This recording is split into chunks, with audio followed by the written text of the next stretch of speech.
Good morning mga kasyklista. So, dito tayo ngayon sa beach, kung saan ito yung way papuntang Bulungan Market.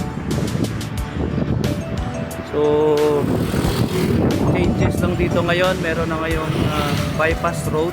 Kita natin sa kanan yung mga motorista papuntang way going to Coastal. Ito yung dating parking ng mga bus, bali binawasan ngayon.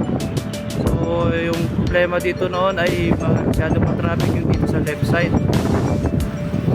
Yan yung bottleneck kapag uwi gilid ng channel dito sa papuntang dagat. So convenient na dito ngayon dumaan kasi one way na yung kabila, iwas na yung traffic. So may mga siya pwede na dito, safe na tayo dito. Ride safe sa ating lahat. Ingat.